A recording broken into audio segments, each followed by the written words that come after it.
Chapter 22, this will be part 1 of 2, Community Risk Reduction and Public Education. We're going to explain the importance of fire and life safety programs. The importance of fire and life safety programs are, with these programs, we're bringing largely to the public, and we're outlining safety. Fire and life safety program initiatives are the public relations part or side of the public safety branch of your department, and this will fall under the community risk and reduction programs. This is to bring the community and the fire department together basically, and will help outline fire safety. So the importance of these programs is one of our biggest goals is fire prevention. And some people will say, well, we're working ourselves out of a job and that kind of thing. But it is very important that we reduce the number of fires and that we emphasize fire safety across the board. And typically we know these as the community education side, where during September and October, and mainly October during Fire Prevention Week, we find ourselves in the schools presenting material to our elementary children, and that in turn the materials go home and the kids talk about the talk that they had with the firefighters as well. We also have mentoring programs where we have programs where we mentor high school students, and we even do fire classes, if you will, for high school students who are interested in moving on and becoming a firefighter when they are age appropriate.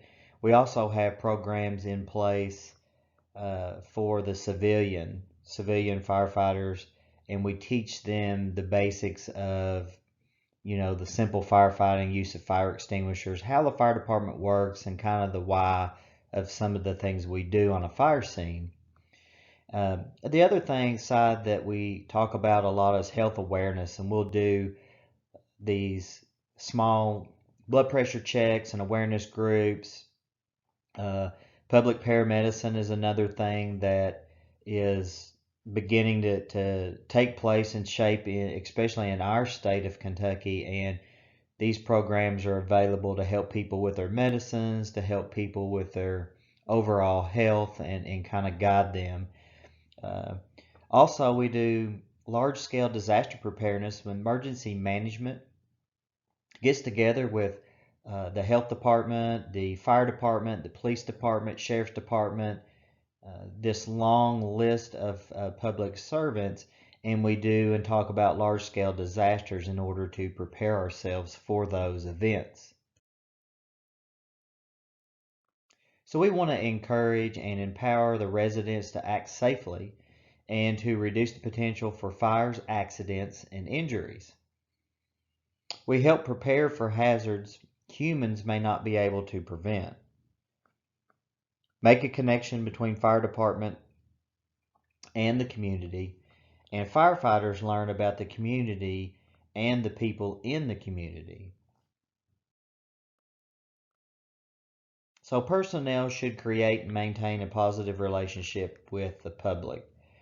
I'd say overall, for the most part, most fire departments in the United States have a positive public view. However, you can get a black eye, and sometimes that is a little more difficult to overcome. So we want to try to maintain an overall positive relationship. One thing is to be familiar with the fire and life safety programs.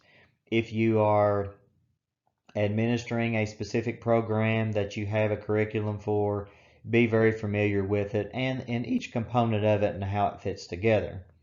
We want to participate in community risk reduction programs.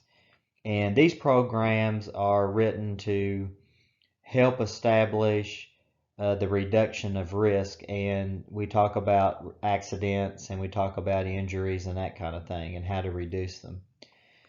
We want to participate in the community activities. This does mean that we're participating in our fire prevention programs, but there's other safety programs out that we also should be participating in.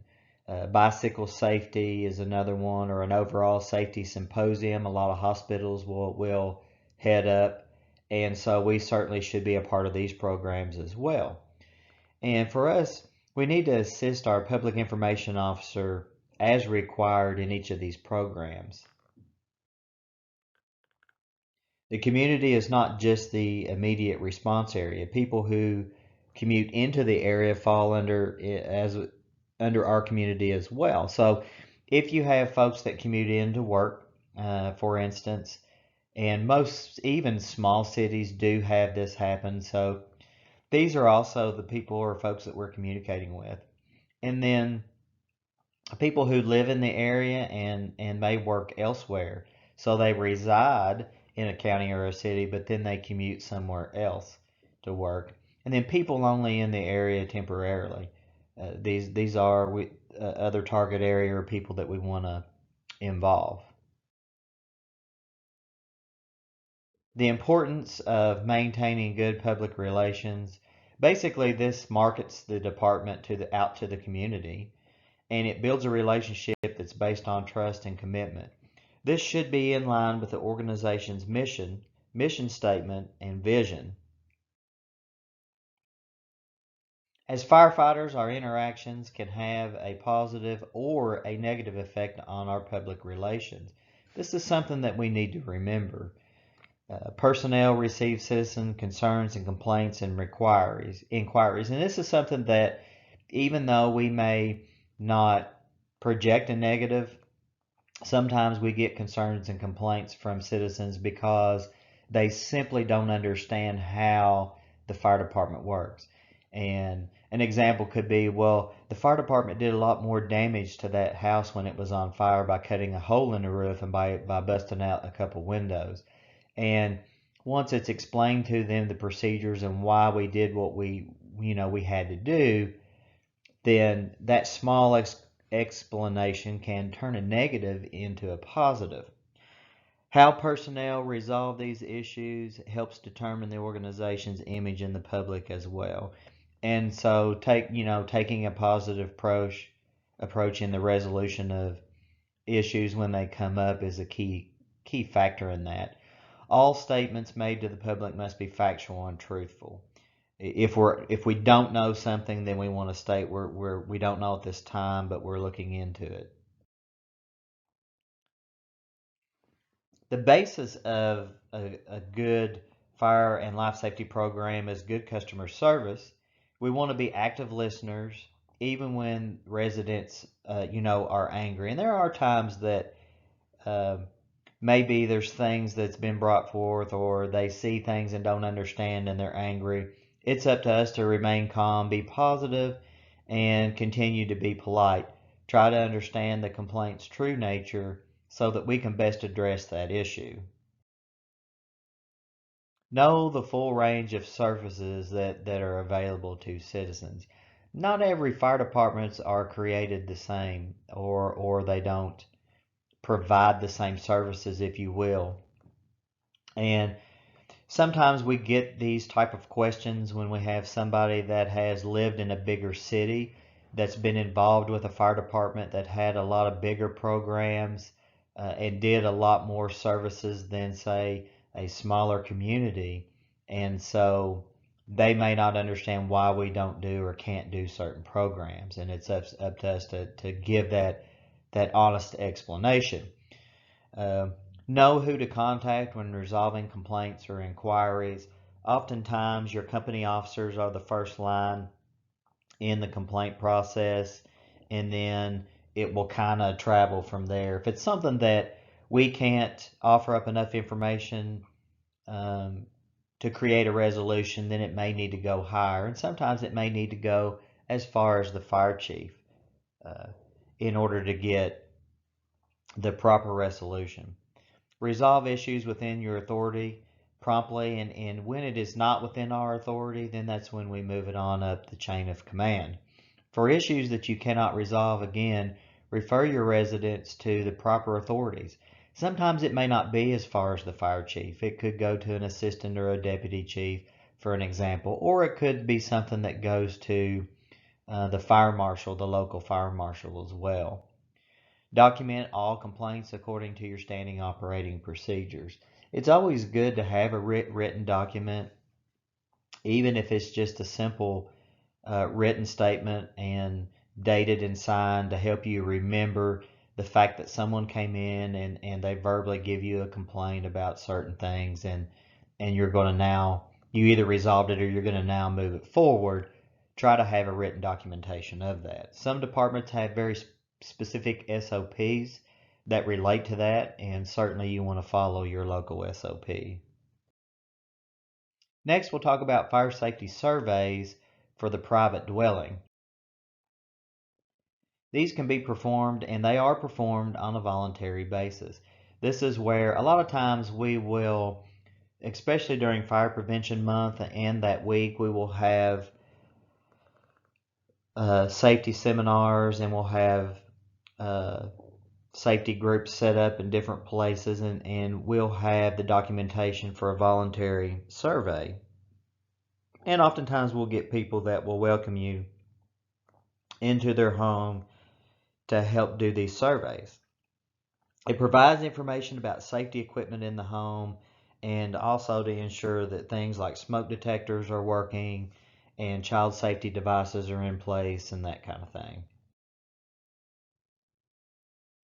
In most jurisdictions, single-family residents are not subject to a local fire code to the same degree as are businesses, institutions, and industrial-type properties. So the surveys do provide, or are provided, as a public service. And the participation of this is strictly voluntary. Firefighters basically will survey the residents to indicate potential hazards and suggest any corrective actions. This is conducted as a part of a fire and life safety program initiative in some jurisdictions.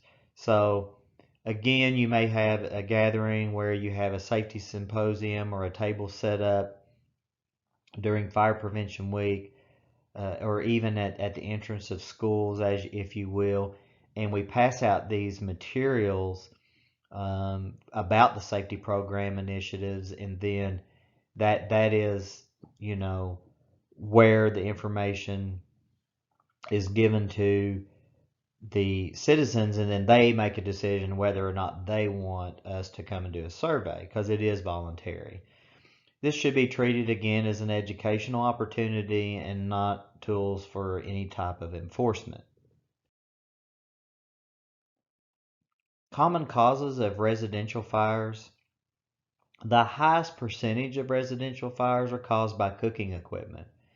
And so we hit and focus during these surveys on cooking equipment, the storage of, how to extinguish a cooking fire, those things. Next is heating equipment, and oftentimes heating equipment such as small space heaters are used in conjunction with an extension cord. And this is where we should explain that ceramic and portable heaters are only designed to be plugged into the wall outlet with the cord that they are supplied with. Electrical distribution or lighting equipment is next. Then below that is intentional, and then after that is smoking materials. And this information or statistics is all based on the information from NFPA and the National Information Reporting Service. So we need to focus on these areas. Life safety survey forms. We like to complete a survey form for each residence if possible, and provide a copy to the occupant. A checklist of common hazards can serve as a summary and a type of guide, if you will, for the occupants. Common causes of residential fires. Malfunctioning heating appliances and water heaters. These are areas that we check on and we kind of focus on, and we let folks know when we see things that may be a safety hazard. Uh, Combustibles too close to heating appliances and or lamps is another common finding, and so we would point this out so that it simply be moved and stored in the proper areas. Cooking, again, being one of the number one causes of residential fires. We talk about unsafe cooking procedures, and in the literature we can outline safe cooking procedures. Same thing with smoking materials. Um, safe smoking practices and discarding smoking materials safely and that kind of thing. The other thing is overloaded extension cords with multiple outlet devices. Now, this is not just with heating devices, but this is also pretty much anything that would overload that circuit. When electricians originally come in and they plan out the home, uh, they plan it for, lighting and small type appliances in certain areas. And so they know, what type of amperage that they've provided. If we begin to plug more than what these circuits are meant to handle, then we begin to trip breakers, we begin to overload the system, and this in turn can cause a lot heavier draw of electricity than it was intended. This heats the wires through resistance, and it also can melt existing insulation, and hopefully it trips the breakers, but in older homes it can be problematic. Any exposed electrical wiring is a hazard. Um, when cover plates for outlets and switches are not in place, that can allow items to be stuck into to cause short circuits, and also dust and debris as well. Defective electrical appliances. Electrical appliances don't last forever and they can malfunction. Another cause of residential fires is improper use of combustible or flammable liquids. Uh, Children who are playing with flammable liquids, lighters, and things like that. One of the things that we encounter these days is teenagers and kids, elementary school age kids, that are watching YouTube videos and then repeating the things that they're seeing on these videos. And I will say there's a fair amount of people playing with fire and doing things that they probably shouldn't be doing that's posted on either Facebook or social media of some type or YouTube. And then children and teenagers tend to recreate this, and they get into trouble because they are unsafe about what they're doing. Another thing that we encounter quite often these days is poor housekeeping and hoarding. This is really a big issue, and it can really hinder firefighting operations, and it can also accelerate fire in a residence and the spread of fire because of the large fire load that it can produce. And then the other thing is unintended lit candles. The saying that if you go out, blow out your candles, to help you remember to extinguish and blow out candles. Non-fire hazards could be falls due to slip, wet surfaces slipping, or improperly installed stairs and missing or improperly installed handrails. The surveys provide an opportunity for us to educate folks and recommend actions about these type of hazards. Another one is drownings. Folks that have hot tubs or swimming pools, we educate and teach about fencing and locking gates and covers for hot tubs and those kind of things to keep our small children out of those areas where they can potentially drown. Also, we talk about poisoning, keeping chemicals and medicines and things like that up and out of the reach of children and stored in an area where they don't have access. And then we try to make a focus to reduce accidents overall in the home. Fire and life safety hazards. With fire hazards, these are conditions that would increase the likelihood or the extent or severity of fire. Safety hazards would be things such as unsafe behaviors or unsafe conditions. Unsafe behaviors are activities that can cause fire or an accident that would lead to or is leading to injuries or death. Educating people about these behaviors and the consequences ultimately can help prevent the incidents or accidents from happening.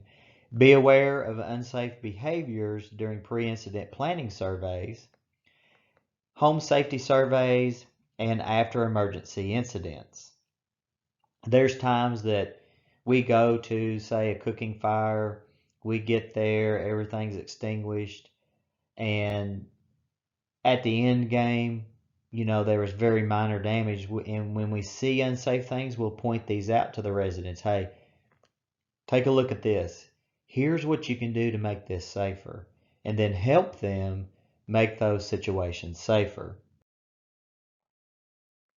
Again, these unsafe behaviors may include poor housekeeping. This is something along with hoarding, combustible materials that we see quite a bit. And these materials could be magazines, newspapers, trash in general, a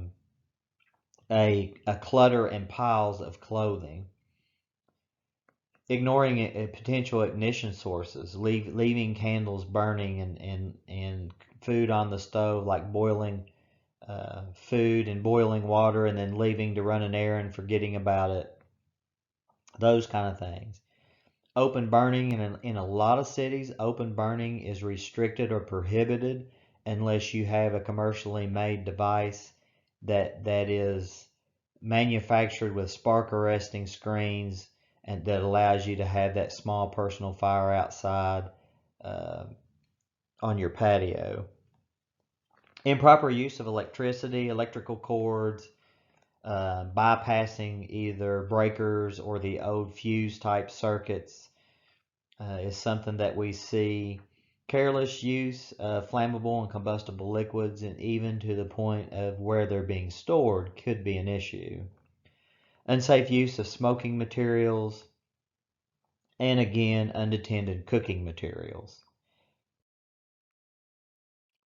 Unsafe conditions could be electrical hazards such as exposed or frayed wiring, the use or improper use, I would say, of extension cords and overloaded outlets. So when, when we see the outlets that is designed to have 2 items plugged into it, and we have these multiple devices that you can plug in, and now you have 6 things that you can plug into it, these all lead up to the potential overloading of the circuits. And so we do point those out occasionally, when, especially if it's tripping breakers, and that's one of the reasons we've been called.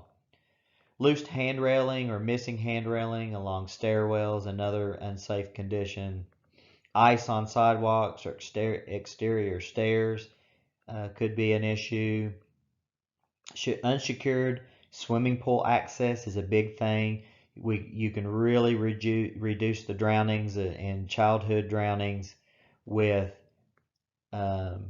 properly securing your swimming pool areas. And this is gates, locked gates, restricted access, and covers on hot tubs.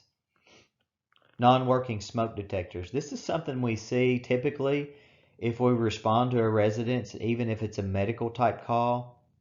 We'll ask if we can test smoke detectors, and when we find them that either are inoperable or need a battery, we'll try replacing a battery first, or even replacing the smoke detector. Propane, butane, gasoline, and other storage of chemicals is an issue. We look to see if those are stored properly and in the proper places. Poor basement access or ventilation is another unsafe condition that we look for. And overloaded attic storage. Again, when you store heavy and a vast amount of heavy items, this could be an unsafe, potentially an unsafe condition. Documentation of the home survey. Surveys should be documented every time. They should be complete, accurate, and readable as possible. Most of these surveys are pre-printed and have checklists, and they will have areas to where you can expand, with handwritten documentation. This creates inspection history for each site.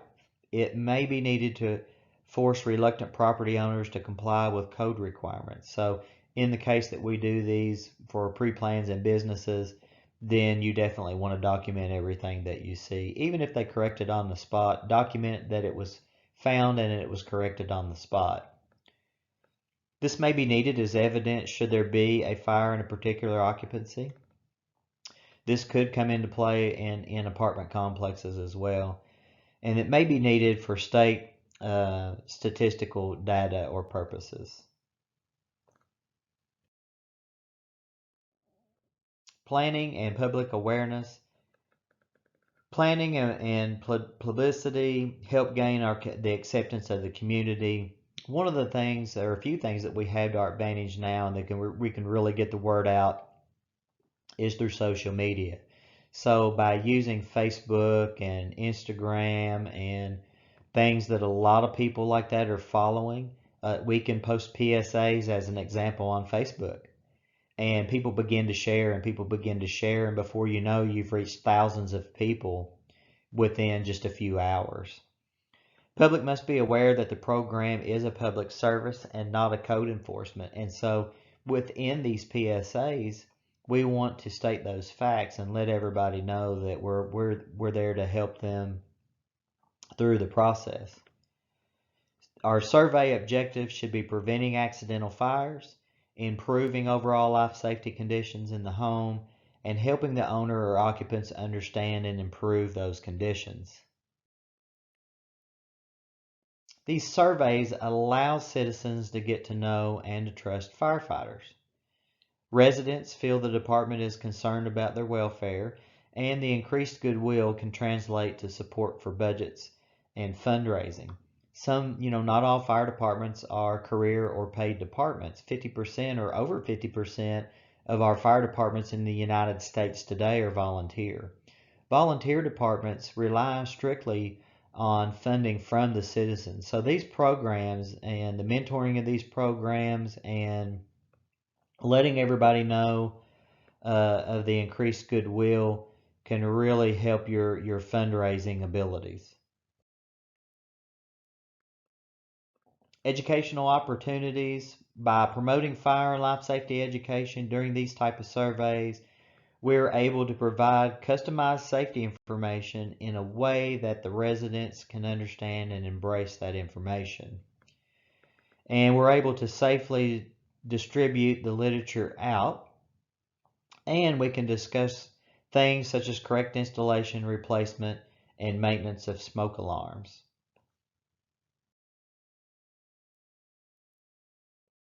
During these safety surveys, we have the opportunity to discuss importance and advantages of having bedroom doors closed while sleeping.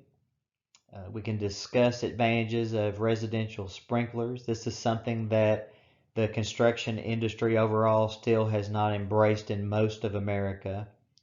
This will help, or we can help develop exit plans for everybody, provide information about carbon monoxide detectors, a little bit about how they work and where they should be placed.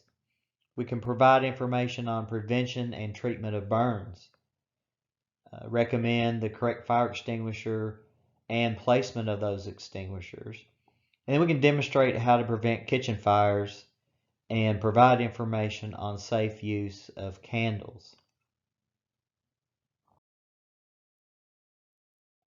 Gaining information about homes that fall within your jurisdiction. The type of construction is a big thing. The presence of security grills or grates. The condition of the occupancy itself overall. Local trends in the housing development. Location of streets, fire hydrants, and water supplies. Identification of residents with any special needs and the residents who do not speak English. So we apply this information in various ways, and we provide special information to our older residents. We may be supplying or providing special information to people with disabilities, residents who do not speak English or very little good English, and families with small children, residents with physical, mental, or other sensory limitations. I'll say one thing about small children. Back used to many years ago, we had stickers that could be placed on the bedroom windows of children, and that was, they called them top finders, and that was a way for the fire department to know quickly where the bedroom was, and if we needed to enter a window to rescue, we could. This is something that is becoming less and less available and used, because this also can tell a criminal where children are, and so uh, we don't want that to be something that is known. So now we rely widely on the survey if we have them, or the occupants if they can tell us. Other service that we may be involved in: complimenting homeowners whose dwellings are in a safe condition. We always want to put a positive spin, even if we find small things that may be unsafe. A lot of folks just don't realize that, sometimes there's something sitting right in front of them that may be or may cause an unsafe situation. Leaving cards to notify homeowners that firefighters are conducting these type of surveys. There are times that we hit the neighborhoods and we do door to doors, uh, or we leave door knockers or door hanger or knob hangers to let people know, and it'll have some limited information on it as well. Promoting these surveys for older persons and persons with disabilities. When we do symposiums and those kind of things, that's the type of literature that we're handing out. Offering also to replace batteries in smoke alarms, even a smoke alarm um, setup and installation for free. A lot of our smoke alarm manufacturers and companies will donate a certain amount of smoke detectors, battery operated smoke detectors, and the fire department will have a smoke detector drive where we go out into neighborhoods with people that may be in need, and we replace or put in initial smoke detectors. Professional courtesy at all times. Take surveys seriously. Get in there, spend some time with the residents, be professional. Always behave professionally and be prepared to answer a variety of questions. It's a good idea to look at the survey material and kind of think things over and study on that before we head out to do these surveys, and that will help prepare you to better answer questions from folks. Some guidelines for conducting these type of surveys: conduct surveys in teams of 2 or more.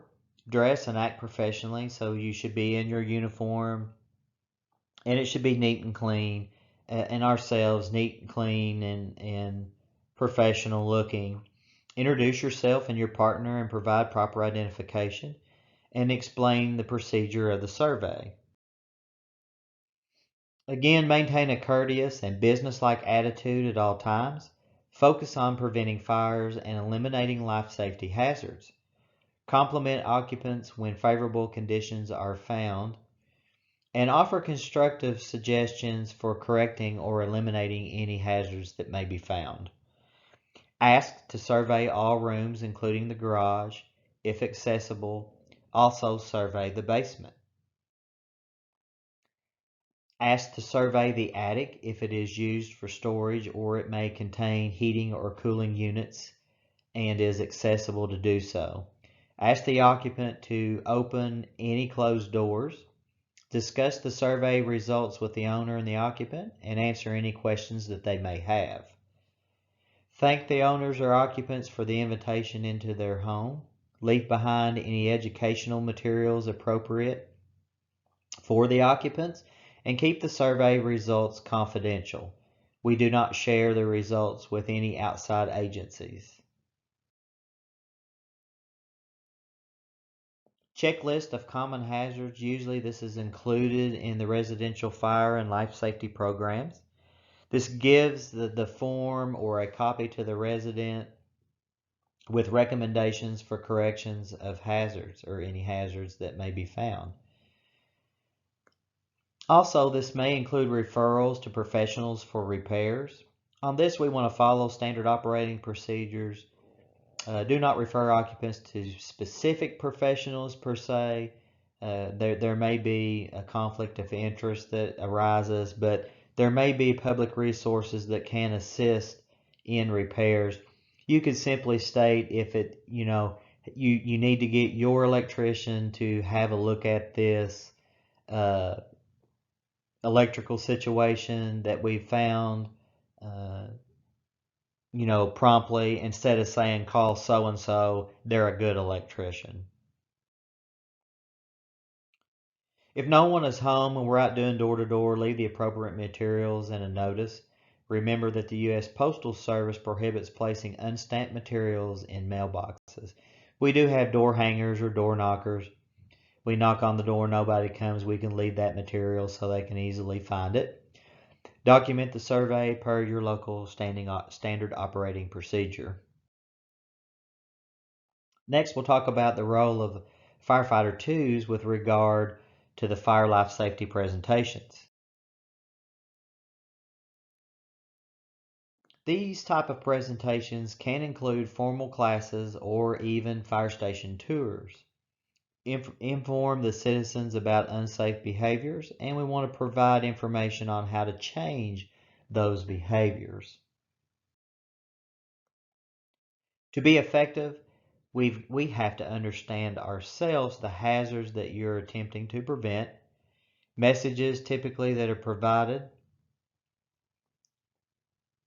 audiences for those messages. We got to know our audience, and the big thing here is to know the age group of your audience.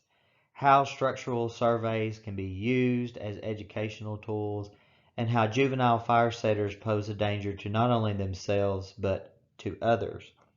These presentations fulfill the educational component of a community risk reduction. With the presentation, the art of clearly and concisely explaining information in ways that a preferred audience can understand. Characteristics of good presentations, audience-centered presentation.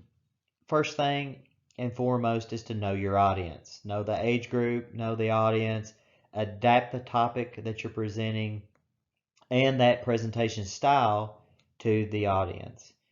Good development of ideas. Use interesting, appealing, memorable ways to present your information, and use any relevant examples and tell relatable stories. Use good organized ideas. Organize your material so that the audience can follow along. An example could be start with an attention getter, attention grabber, then provide background information, then provide an illustration. Remember to use best choice of words. Use words that match the intellectual level of your audience. Try to talk to them at their level. Avoid using terminology that they might not understand, such as, lingo and jargon that has to do with firefighting. Respect their intelligence and avoid talking down to people. Delivery skills, communication techniques to enhance the presentation. Again, know your audience, and this will help you communicate. Use appropriate eye contact. Speak to the entire audience. Use appropriate gestures to illustrate or emphasize key points. Refrain from adding too many war stories to your presentations. It's okay, and it's good to tell a story that's relevant, but this can be, we can do this in abundance and it can be overwhelming. Use good vocal characteristics, good pronunciation, proper grammar. Use inflection and variety when you should, enunciation, and project your voice out there. Your conversational tone helps the audience feel at ease, and is ready to receive the information. Maintaining a positive attitude by always displaying a positive attitude with the subject matter. You know, be and act excited about presenting the material that you're presenting. Use appropriate humor or appropriate use of humor. We can create and help relax the atmosphere and use as a good way to get attention, but we want to avoid any offensive type humor. Personal style, capitalize on your own unique experiences and abilities. Read and know the material ahead of time that the department is using or providing. Do additional research if necessary. If you have questions yourself or you're unfamiliar with a piece of the material, then do some research and figure things out ahead of time. Gather that additional relevant information and discuss the presentation with crew members, especially if you're doing station tours.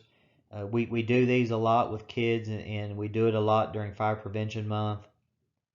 Discuss how and why and what we're going to do during this tour, and who's going to participate in each component that they're participating with. Anticipate questions from the audience. You're going to get questions. You'll get them from children. You're going to get them from adults as well. And prepare yourself for that. Informational materials. We use a variety of informational materials that's out there. We develop materials on our own using learning objectives to identify the goals and the desires of the performance outcome. There may be lesson plans involved. These are critical and provide a level of standardization for presenting certain information. And a variety of media and multimedia may be used as well. Again, on that note, in today's world where social media is widely used, this is a good area to help present PSAs and get information out there. With our learning objectives, we want to provide a goal or a purpose to the lesson, indicate a desired performance, answer the question, what will happen as a result of this presentation or this program? Reiterate presentation's purpose and the goal. And we want to focus what people are expected to know, what they're expected to do or expected to believe at the end of the presentation. Objectives are active, measurable, and specific.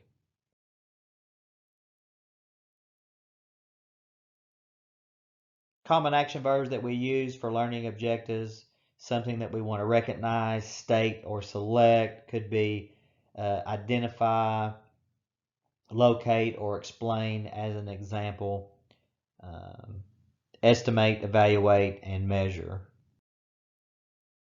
So it's a good idea to answer 3 questions.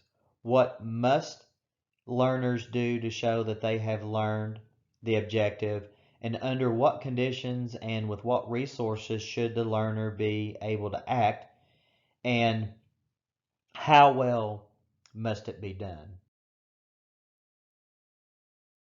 Learning objectives make evaluation easier. The educator knows what to look for, and it also makes learning easier. The students know the skills, what's going to be taught, and they know what the expectations are based on those objectives.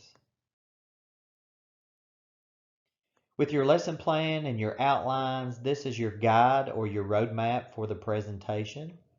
It will outline the material and the teaching materials. By following a lesson plan, your time is used efficiently and the subject is presented in an accurate manner. This also ensures that a variety of people may provide lessons. So when it comes to being an instructor and instructing, lesson plans are very useful.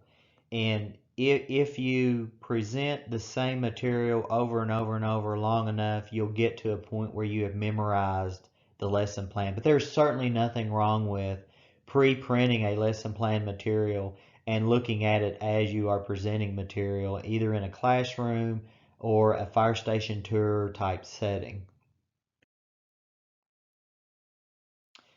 The lesson plans and the outlines ensure that all the topics or important topics and key points are covered, and it does offer us, again, as a reminder of those key points so we don't forget or skip over one. A lesson plan needs to be flexible because there could be some points within a lesson plan that may not fit a certain audience, and so we can be flexible by either omitting those or adding other things that might pertain.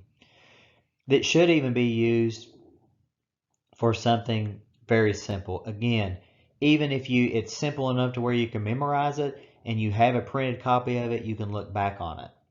If there's no written plan and if educators and resources do change, the information may be lost. That brings us to multimedia type presentations. This can help gain and retain the attention of your audience and also their participation. So some examples are, and one of the things that we use the most is a computer presentation, or slides if you will, known as PowerPoint, or there are several other programs that you can use for slides.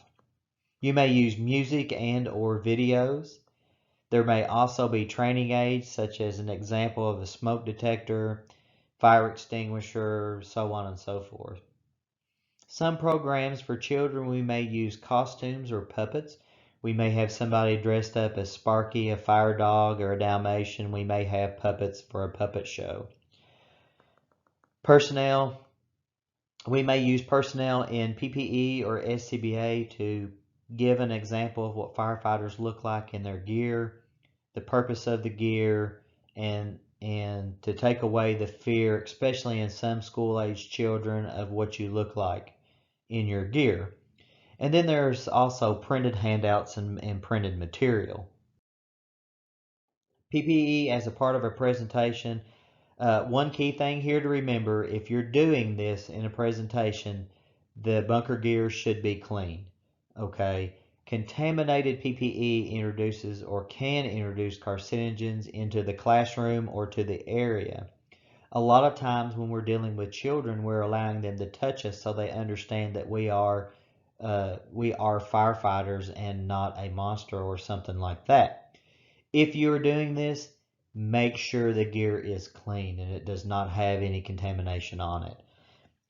If it is unhealthy for you to wear dirty gear, or it is, we know that, then it is unhealthy for students to be around that dirty gear. And really, we don't even want it sitting in the classroom as a display if it's dirty. Again, make sure your gear is clean during these type of presentations. Classroom activities. Educators should provide for an active learning experience and plan for numerous hands-on type activities. These activities should be tailored for the audience, and they may include drama, storytelling, competitive type games, and or activity sheets and word find puzzles. Children need to be active and perform the behaviors. So an example would be a lot of times when we talk about stop, drop, and roll as an example, when you yourself are on fire. We know that stop, drop, and roll smothers out fire. We may have some participating children demonstrate stop, drop, and roll with us. Provide activities in the formal and informal situations. We can use role play with middle school students, for example, and this helps them understand both sides of the decision-making process. Middle school children are impressed with flashy, exciting type activities, and they need to be taught the risks involved. Question and answer sessions. Consolidate the program content at the end of a presentation. This is why we do a summarization at the end. We reiterate key points that we just went over, and this may help also prompt questions. Assess the level of comprehension. Again, asking questions, getting answers out of the group can help reiterate that level of comprehension. Connect information to real life. Uh, a lot of times I'll go along, and as I'm hitting key points, I'll offer out a question, and I am looking for at least somebody in the crowd to give, a response. And then we can expound on that and then move on. Review again the key and major points. List resources available to the audience. Include question and answer periods and discussions as you go along where appropriate. One thing to caution there, though, is if you interject these Q&A times too often, you can take up a lot of your valuable time. So you need a good balance. But certainly if folks are asking questions as you go along, try to answer those and appropriately. Many older adults like to participate in those type of classroom discussions. Fire and life safety messages, presentations that a firefighter 2 level should be able to make. You should be able as a firefighter 2 to explain stop, drop, and roll when your clothes are on fire. We should be able to explain crawling low underneath the smoke. Plan and practice a home escape plan with your parents. The importance of the closed door to prevent heat and smoke travel, especially in bedrooms when we are sleeping. Being able to alert others to an emergency, how to call the fire department, and how to test and maintain a regular residential smoke alarm. We want to make sure that we are sending an accurate message. By presenting accurate messages, this is the responsibility of every fire department, and this will maintain the accuracy of the program. Sources can assist in verifying that accuracy. Make sure you provide accurate answers to the questions. It's simple. If you don't know the answer to a question, it's okay to say that you don't know, but you will research and find out an answer for them and get back to them. Again, we want our messages to be kept positive. People remember positive statements more than they do negative statements. Instruct what action to take rather than emphasizing actions not to take. So an example, here's what we need to do. Do this, this, and this. And not focus on what not to do the entire time. Avoid confusion about which actions are dangerous and which actions are not. Keep that clear.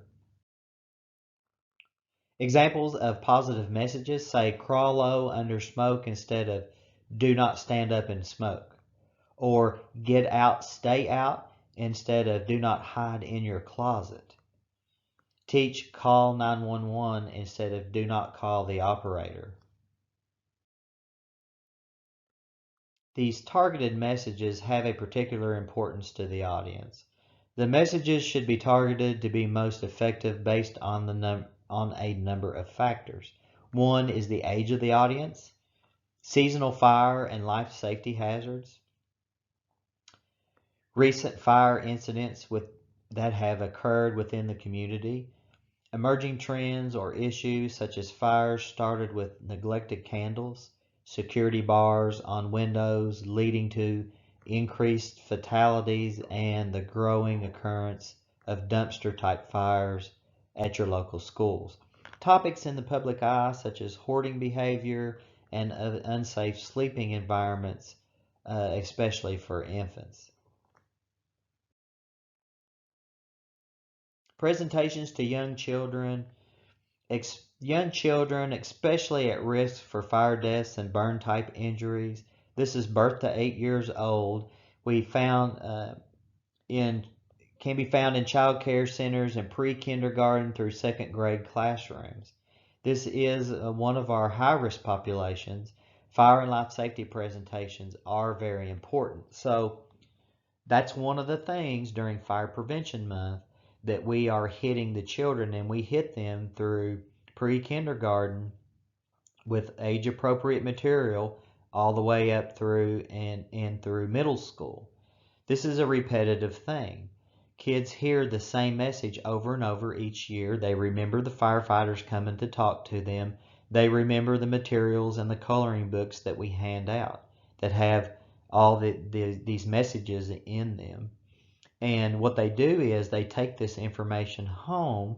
They take the handouts home to the adults So now we are reaching more adults within the home. And that expands out even into our elderly programs. Some considerations for the classroom for young children. Remember that young children have a limited attention span. Presentation 15 minutes or less is really ideal, and that's really your time limit to keep their attention. Keep the presentation short and keep it interesting. Some questions, decide with the teacher how that you will manage the questions. A lot of times the teachers can help facilitate the answering of questions. There are a lot of times when you ask a question, 15 hands will go up, and we all know that there's not going to be a question out of some of them. And again, the teacher can help us with that situation. Not responding to children who have hands raised is disrespectful and inappropriate. So we do want to respond. We may even have a separate question and answer time at the end of the 10 or 15-minute presentation, and the teacher can help remind the little ones to, we're going to wait till questions till the very last thing. We may answer questions at the end, provide a few minutes for this point, have children and the teacher prepare a list of questions before you arrive as well. Children who are assembled on the floor, we want to get down to their eye level. We don't want to seem like we are towering over them. Sit on the floor, kneel, squat, or sit in a low chair or a smaller low chair. Begin with a sincere greeting and ask if everyone can hear and see you. You can say, let me see everyone's eyes so that I know that you're ready to listen. One classroom at a time. Large group presentations are not educationally appropriate for children who are younger than 8. A presentation, again, less than 15 minutes can be taught to 2 or 3 classrooms in a little more than an hour. So going classroom to classroom, 15 minutes at a time, giving that transitional time, you can do 3 or 4 in about an hour.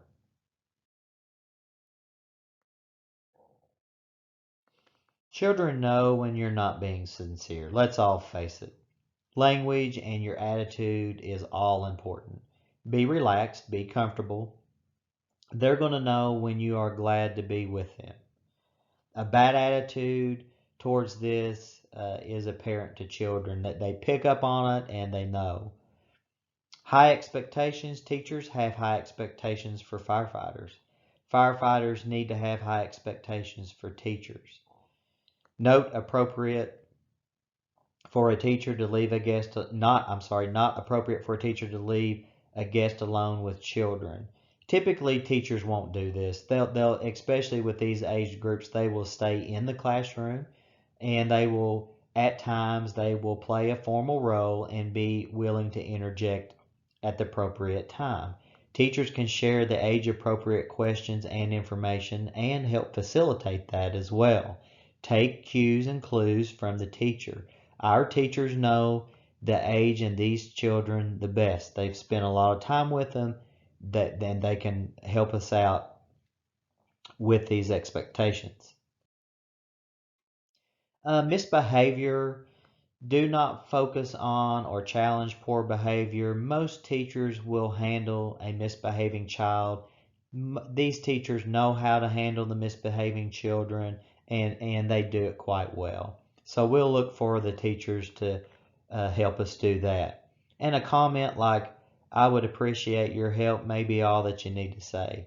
You can quieten the group down. Hey, I appreciate your help if you can. Common fears that children have. Most common complaint is that firefighters scare children, especially when we are in our gear. Take special precautions to not intentionally or even unintentionally frighten the children. Scared children do not listen well and do not learn. So again, getting on their level, remaining calm and keeping a calm and comforting voice and stature goes a long way. Things that we do not want to do, and that's, we do not want to frighten children with explicit stories. They may ask a question, have you ever seen the dead person? We get these type of questions and we ask them. There are times that we do, but we don't offer up any type of gruesome type story.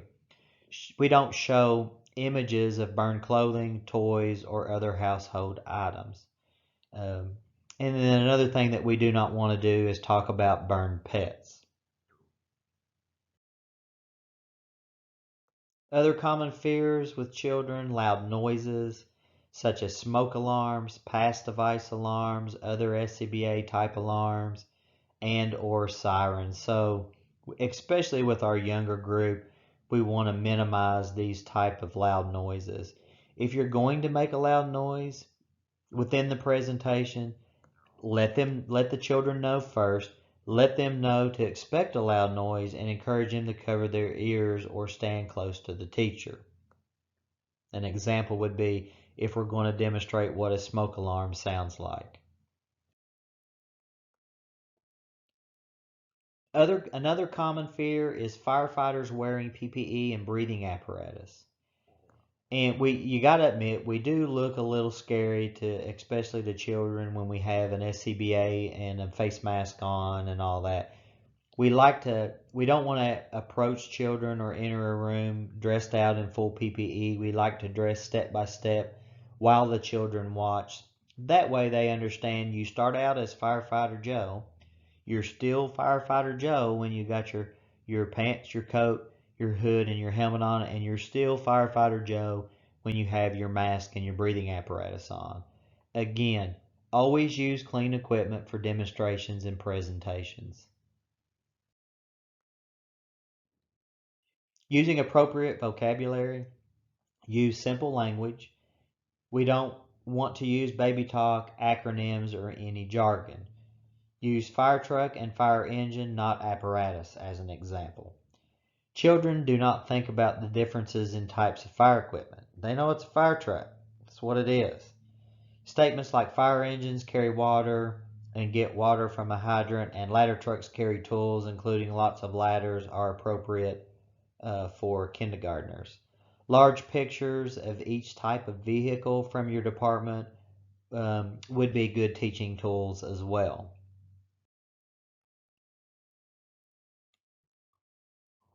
Learning styles: children see and understand the world differently than we do as adults.